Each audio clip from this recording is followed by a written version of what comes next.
I feel like we should just get right into it, man. I feel like I've earned this because this has been plaguing my brain for I'll go as far as to say maybe 2 days, where this idea came to mind and I was like, oh, this is what I want to see with the next movie. But I have no notes, people. This is complete impromptu episode. I had no plans on even doing this, but it was bothering me so much. Not so much bothering me, but it was just like the theories, or one theory in particular, something that I would like to see in the next film series we're about to talk about. It's that one thing that got me tripping. Shout out to A. Marie because she said it best. And I know everybody's on A. Marie's ass about her not. She didn't perform this and that. Like, listen, leave her alone. Leave her alone. I think y'all are holding A. Marie to like vocally, y'all are holding her to like Beyonce or Kiki Wyatt or Jasmine Sullivan, Jennifer Hudson status. Anita Baker said, like, stop. She's not Mariah Carey status. Just let A. Marie be A. Marie, man. But as I said, people, it is this one thing that got me tripping, and it is something that I feel like they could really do with the next Fast and Furious movie, the last Fast and Furious movies, and I'm getting I'm doing air quotes when I say that because we know what the Fast and Furious franchise is at this point. And I'm talking to everybody that's a fan of the series out there. And even if you're not a fan, I'm talking to y'all too. But I'm talking to the mutual or the neutral audience that understands we know what this is at this point. This has gone light years beyond the first two movies, the first three movies, if you will. Honestly, the first four movies, but there's like two moments in that fourth movie where I'm like, yeah, we kind of were setting things up for the future, man. I mean, honestly, if we want to get technical, there's shit that was setting up, like Fast Six and all the heist shit in the first movie. But we're not here for that, people. We are here to talk about the future of the Fast. I don't know if they're gonna use that title. If y'all do, Universal, I'm cool with that. Just break me off a percentage.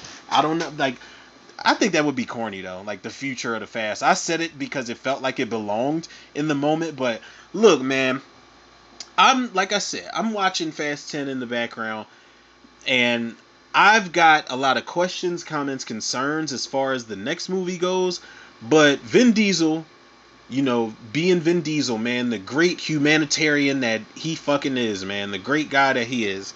Because I like Vin Diesel not only on screen, I like Vin Diesel as a person too, man. I love, I love the things that he stands for. I love how he loves other people, and he seems to be now. I don't know, I've never worked with the motherfucker. I'm not in the business, but he seems to be a very selfless human being, man, and he shows up for people where need be. And I love that about him, man. He's come a long way in his career. I remember seeing Vin Diesel. I think the first time I saw him was in Boiler Room. And I had a teacher back in school that had us watch Boiler Room. And I know now as an adult, she had us watch that movie for all the right reasons. But at the end of the day, we didn't understand. We were like, oh, it's that guy from... Was he in... I don't remember if I saw him in Pitch Black first or if I saw him in Pitch Black after. But I was like, oh, Giovanni Ribisi and Nia Long, who just been fine forever. I was like, okay. And I think Ben Affleck was in that movie too. Haven't seen Boiler Room in a minute, man. But listen, I'm getting sidetracked, people. Let me say this. Vin Diesel being Vin Diesel, the great person he is to show up for people, and obviously show up for family, which we know he holds near and dear to his heart. Vin Diesel showed up at Fuel Fest. Fuel Fest with Tyrese, and I believe it's Caleb. Is it Caleb or Cody? I want to say it's Cody. Yeah, Cody Walker is the younger brother, the one that looks more, in my opinion, like Paul Walker than the other brother does, and more like Paul Walker than John Brotherton did. Shout out to John Brotherton. He was also the third party that did stunt work for Paul Walker's Brian O'Connor character in Furious 7. So I'm grateful for both the brothers and John Brotherton stepping in to finish those scenes. And I'll actually get back to Paul Walker's character in a minute, man. I think this is all going to come full circle at some point in time in this episode that I don't have any notes written for, so I really want y'all to bear with me, man. But Vin Diesel showed up to Fuel Fest and he made a big announcement. It was like a 3-part announcement in one to everybody that was in attendance, man. And I'm not mad at the announcement, but I feel like it was such a huge announcement that you have no choice but to live up to this, and then some. I think the expectations are really about to be through the roof. And what he said was, he was like, listen, man, we've been paying attention to all the fans and all the comments and everything everybody's been saying what they want for the new Fast and Furious movie, because we know the one I'm watching, Fast 10, that was the last one that came out, and it was, I believe I gave it a 9.5 out of 10 as far as what I wanted out of a Fast and Furious movie. But the next one, Vin Diesel said Universal came to him and was like, yo, can we get a I can't remember if it was April or whatever month it was, but 2027 release date. I think that's fair enough. I think we were supposed to get Fast 10 already. And if we didn't, we were supposed to get it next year. But if we have to wait, like kind of how we did for Fast 9, even though I had problems with Fast 9, like more problems than I usually would like to have for a Fast and Furious movie, I still enjoyed it. And I was like, yeah, this is worth the wait. But, like, it's all good. It's all good. We're not even going to waste time talking about that. But he said he's been paying attention. So he's like, yeah, we can get a release date for 2027. Crowd's going crazy. Then he's like, another thing. Yeah, we heard the comments. We could take it back to the roots of we could take it back to LA, and we could take it back to street racing. And it's like, okay, like that's cool. I got something to say about that, but it's like, yeah, we could take it back to the roots of street racing, and we could take it back to the roots of LA. That's all good and well. But then one of the last things he said was the fact that the fans want to see something in particular, and he was like, we're going to give y'all that. We're going to give y'all Brian O'Connor and Dominic Toretto reunited, and the crowd went crazy. Now, to nobody's surprise, Brian O'Connor will be back, and we knew that. Like, Paul Walker, God rest his soul, man. Like, we know that Paul Walker. I agree with everybody that said Furious 7 could have and should have been the last movie. It was a perfect send-off for not only Brian O'Connor, the character, but for Paul Walker, the actor, the man, the father, the brother, the husband, whatever the case may be. It was a perfect send-off, man. The only reason I didn't cry in the theater is because I didn't want to look like a bitch with the two people I went with and everybody that was in attendance. But when I got the DVD and I watched it, listen, the same night I got the DVD, I had a bottle of Sailor Jerry, and I was, just having, double shots. Straight, not on the rocks. I was having double shots to myself, man, and I definitely let them tears flow for sure. Like, that is one of the most touching send-offs and just beautiful tributes I've ever seen. It was so classy, it was so polished up, it was so well put together for the franchise, for the character, for the actor. Like I said, the man, the myth, Paul Walker. It was an amazing send-off. So I agree with everybody that's like, yo, this should have been it. But you got to go back and watch the interview Paul Walker did, his last interview for Furious 7, where he confirmed there was going to be a part 8, and he knew it. He's like, yo, there's going to be an 8, and he's like, it's all about who wants to come back, who wants to direct, and he's like, I'm just like one at a time right now. That's what he wanted. But I think when they decided to not kill his character off and keep his character around, even so much as mentioning him in Furious 7, I think twice. Vin Diesel mentions him in the first sequence.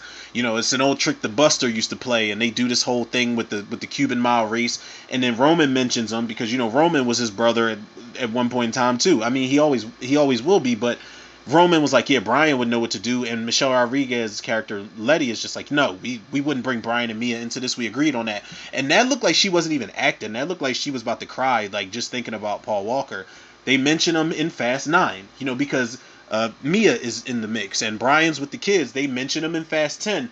The fact that they kept him alive, it was inevitable that they were going to bring him back on screen at some point. I mean, for God's sakes, they brought him back at the end of Fast 9. The skyline pulls up to the Toretto house, the almost rebuilt Toretto house that they're having the cookout in. And I was mad that they didn't follow up on it. And, they showed him in a flashback sequence in Fast 5 while doing the opening sequence of Fast 10. I was like, yeah, that's cool, but it's inevitable that they were going to bring him back. Like, it's a lot of people saying it's disrespectful and, oh, Vin Diesel's really milking it. No, like, he's honoring what his brother would have wanted, man. And me as a fan, a diehard fanatic of this series, I don't mind it at all. I don't think it's disrespectful, man, because if that's the case, I would have to call out, why bring back, I'm sorry, I forgot her name in this moment, Carrie Fisher as Princess Leia. Now, I don't know if they brought her back after she passed away. I know they CG'd her in Rogue One.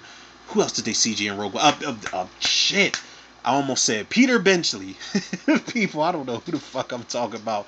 I'm trying to stick, I'm trying to bounce around genres and shit. Peter Cushing, they brought him back as oh, I can't remember his character's name, but they brought him back via CG. If we're gonna do that, man, we gotta, we gotta single out every movie that has CG'd an actor or actress's character that has passed away in real life. I just think it's an unfair comparison, I think it's an unfair thing to talk about when we don't make the comparisons, is what I meant to say. So I'm glad, I'm happy that we're going to see Brian O'Connor.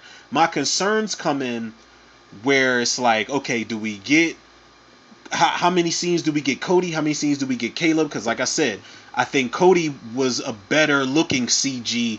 It was a better fit for Brian O'Connor as opposed to Caleb. Caleb, it was like, it was more noticeable, where there's moments where Cody was the CG Brian O'Connor character, and I didn't notice in certain moments, man. John Brotherton, like I said, big shout out to him, but it was obvious what moment, because he seemed like a taller and a little bit slimmer type of guy, just his overall build and his overall facial structure. I was like, okay, like I could see that he can kind of look like Paul Walker, but I noticed those scenes. John Brotherton was in some of the scenes at the end, the beach sequence, this when See You Again starts playing. He was a part of some of that shit. But I say all that to say this, people. Well, I got questions, comments, concerns. How the fuck we gonna go back to LA when we done been to Mexico? First of all, let me start from the beginning. We started in LA, right? Then in Too Fast, Too Furious, we went to Miami. Then we was Tokyo drifting.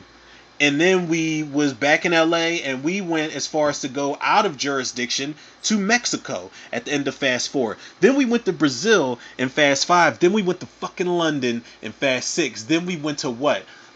Where we go? We went to Dubai. We went to wherever the hell they was in the Appalachian Mountains or whatever the fuck, where they had to rescue Ramsey. But the Dubai sequence was chef's kiss. And then they ended it in LA in the third act battle sequence. And I could see why people say that Furious 7 should have been the last one. They ended it where it all started. But then we get to we get to the Fate of the Furious. We go to Cuba, and we go to Iceland. They go to New York.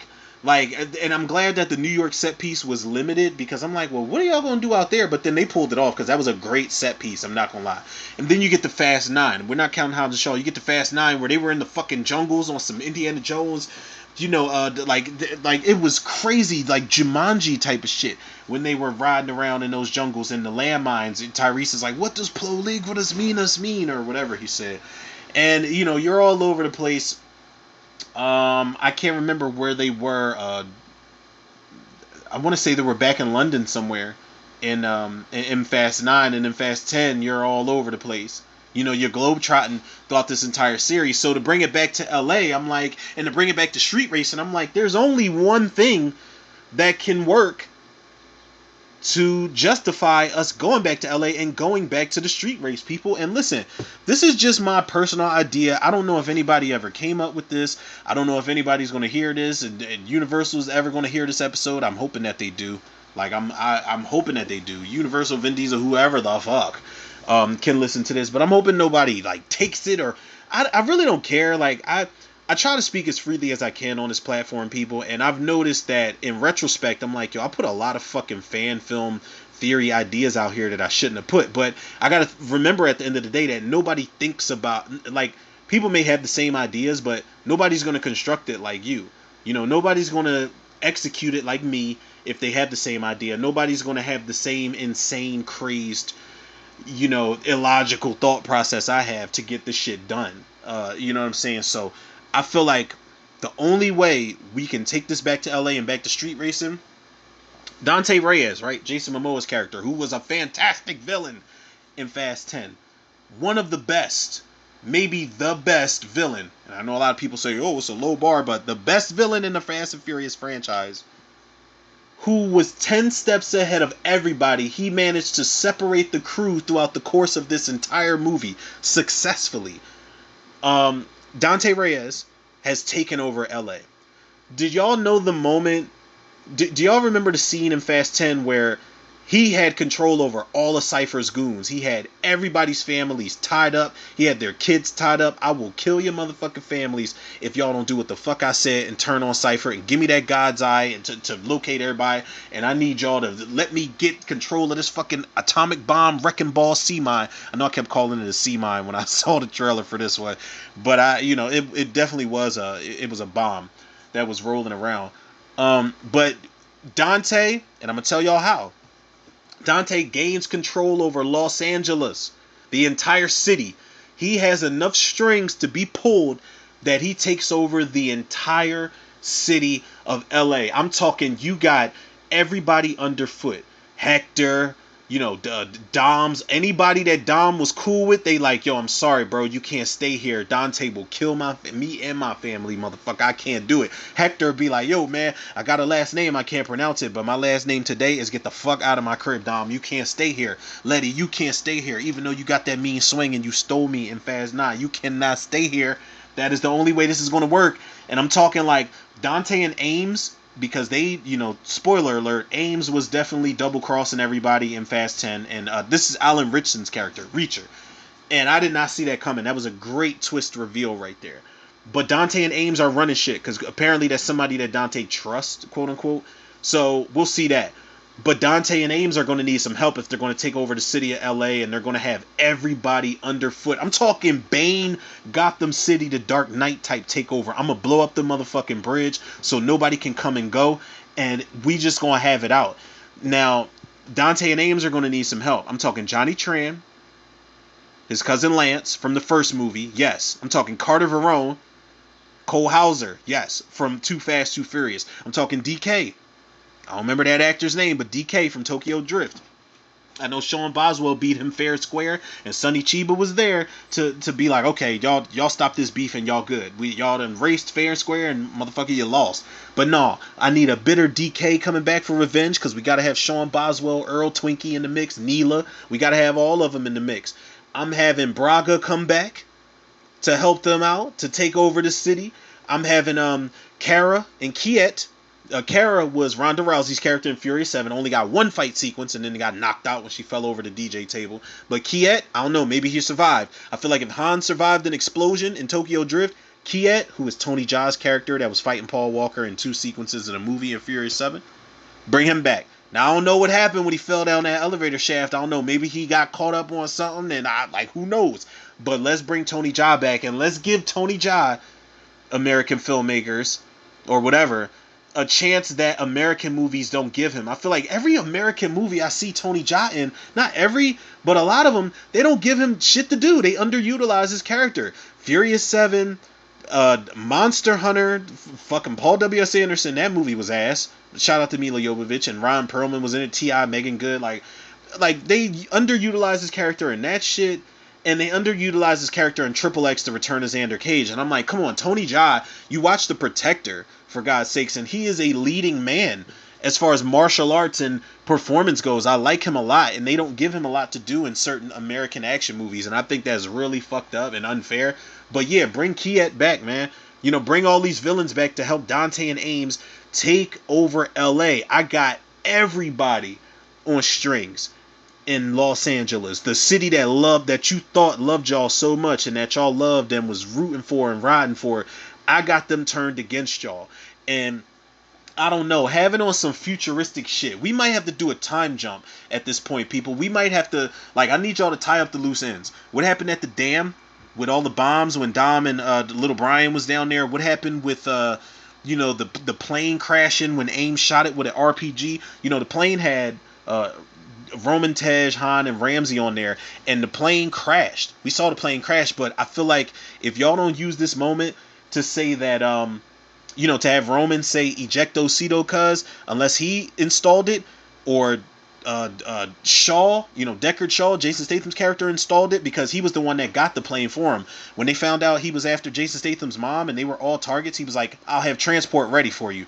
And then he drove off to save his mom. He was like, I'm gonna dig some graves. Now, unless Jason Statham put the ejectocito cuz in there, Roman has to, if y'all miss a chance to say ejectocito cuz, I'm gonna be so pissed off at y'all. But they all gotta get out of that. They gotta have an ejection button in that plane. They gotta get out of there. Y'all gotta tie up the Giselle shit. Gal Gadot came back at the end, and she was looking through the binoculars at Charlize Theron and Michelle Rodriguez, and she's like, "Hey, girl, I'm all good. I know I fell on a runway. It should have been a pretzel, but it's all good.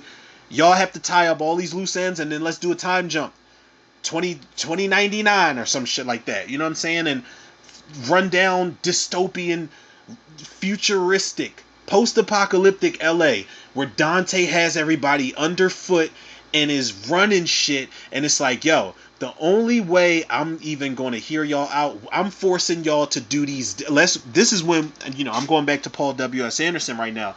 This is when we do the death race shit. This is when we get post-apocalyptic and grimy and dirty like we've never gotten with the Fast and Furious franchise.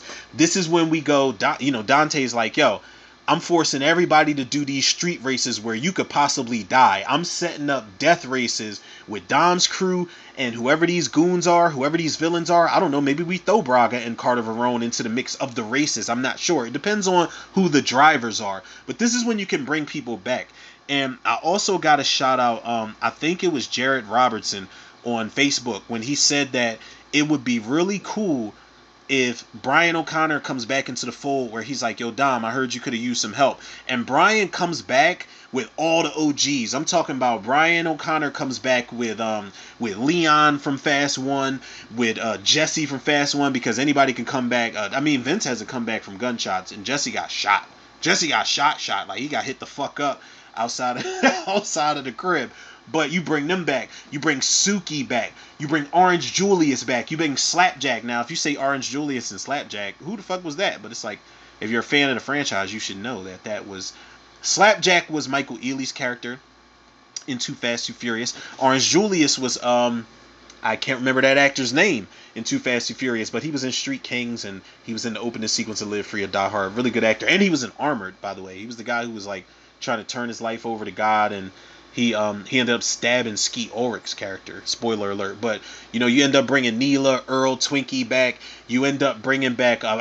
bring back Nico. Rosa and Nico, Vince's peoples from Fast 5, his family. You bring certain characters back with Brian, the OGs of Eva Mendez's character, Monica Fuentes. You bring back Sergeant Bilkins you bring back... Jesus Christ, man. What's that actor's name? The black guy. You bring back... Is it Barry Thomas or Thomas Barry? The guy who was the black sheriff in Texas Chainsaw 3D. You bring him back. You bring Ted Levine's character back from the first movie. You bring James Raymar's character back from the second movie. You have a bunch of... You bring Stasiak back from all the movies he was in. He was in, like, what? Fast 4. He was in Fast 6. And he was in Fast 9, I believe. He's like, I gotta stop doing favors. No, you owe one more favor for the franchise, Stasiak. And I love that actor, man. He's in one of the greatest... underrated creature feature like Parasite films ever. Is called Splinter, and he was really good. Shea Wigham is that guy's name. He was also in the Joker movie. I almost forgot, but there's a way to make this final movie work, man. And I promise y'all, man, we're like 23 minutes or so into this. I'm gonna tag Universal. I'm gonna tag... I don't care. I'm tagging Vin Diesel, everybody, because I feel like once we tie up the loose ends from the cliffhanger ending, which we need to do. Let's go post-apocalyptic Mad Max LA. We don't necessarily have to go Mad Max LA, but let's go dirty, rundown, dilapidated Los Angeles run by Dante for how who knows how long. And when Dom and his crew, when they can't run, when they can't hide, they need a headquarters, of course. So I don't know, maybe Hector is the one person who is the resourceful go-to, where he's like, listen, my hideout's the only place y'all gonna be safe, man. And I don't know, man. It's just there's a way to do this, people. I promise y'all. And I feel like I've rambled on enough, and I feel like I'm running out of steam. But obviously, there's a lot of things I want to see in this in Fast 10 Part 2. I was hoping it was going to be in 3 parts. I was hoping they were going to be able to make history because Twilight was in 2 parts. The last part, the Harry Potter movie was in 2 parts. The Last Avenger was in 2 parts. There was a lot of movies that split the finale in 2 parts, which is cool. So I was hoping that they would be able to split it in 3 parts and kind of and break some ground there, because I feel like the way that they ended this one, there are too many loose ends to tie up. There's too much story left to cap off for you to end it with just a 2-parter.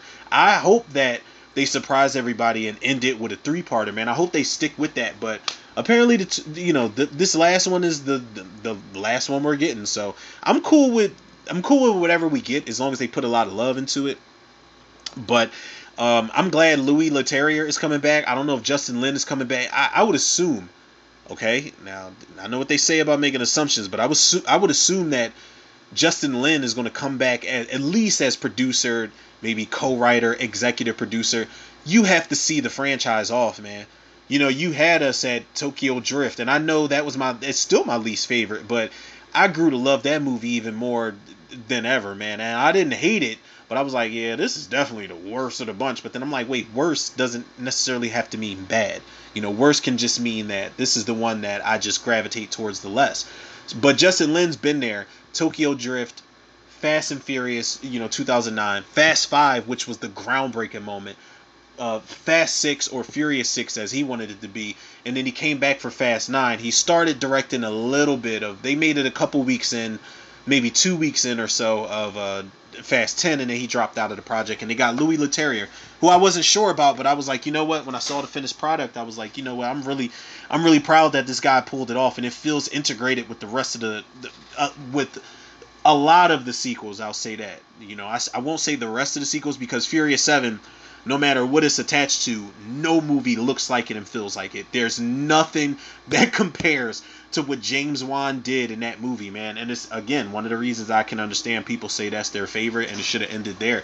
But it didn't. And we got some more, people. And I can't wait until we get, start getting like the real updates, the casting updates, and we get the production photos, man. I'm ready. I'm so fucking ready, man. And I'm ready to finish watching the rest of Fast 10. It's the scene where they're in Brazil and they're about to do this street race, and Dante's got like little hockey puck bombs underneath everybody's car, cheating like a little bitch. But yeah, people, I hope y'all feel me on this theory, man. It's not even really a theory. It's more of just an idea of where they can go. And I know they're probably not going to go with this, but I think if you want to make it make sense as far as going back home to LA and going back to street racing being the focal point of the series and this, that, and the other, which I don't think it ever was. I do think that that's one way to go about doing it. Just wishful thinking, man. Just wishful thinking, as I always do. That's the best thing. One of the best things about being a movie buff is just like, you can create all these crazy theories in your mind, or if they don't come to play the way that you want to, you can do your own you can do your own fan film. People love fan films. I know I do. I'm long overdue for one, but we're not even gonna talk about that, people. But y'all already know where to go, man. And if y'all don't, y'all can follow the podcast on Spotify and wherever else you get your podcast from. Shout out to Spotify for creators. Follow me on Facebook, Instagram, and TikTok, Romero Tutor, and follow me, like, comment, subscribe, all that good shit. The YouTube channel is up, because if it's up, then it's up, man. At Romero Tutor Reviews Podcast. Make sure y'all go check some of the stuff out, man. There's commentaries, there's topics, and it is all old content, but I'm getting the new shit up there as I go along. Don't worry, people, but it is definitely enough content to go around. I'm not sure how many episodes, but yeah, definitely on there, man. Shout out to the Facebook movie group, the Cinemaniacs, and last but certainly not least, shout out to the Tutor reviewers, the listeners, the lovers, the supporters out there. I don't even know what's coming next, people. It's been a long day. Listen, it's this is starting off being like week 2, busy as fuck, super drained and super burnt out, but I had to make time to record something. I had to, man. But there is a commentary that I got my eyes on, and I fucked up by saying it the last episode and not doing it the night that I was supposed to. But today's a new day, tonight's a new night. I don't know, maybe we'll see if I'm not gonna say no names, but we'll see if we get in an arachnophobia intox commentary. I don't know how that's gonna play out, people. I'm just throwing it out there, but y'all already know the love and support y'all show me, I show it back to y'all tenfold and then some. So with that being said, people, yours truly, Romero Tutor. Another episode of Tutor Reviews in the can. I'll check y'all on the next one.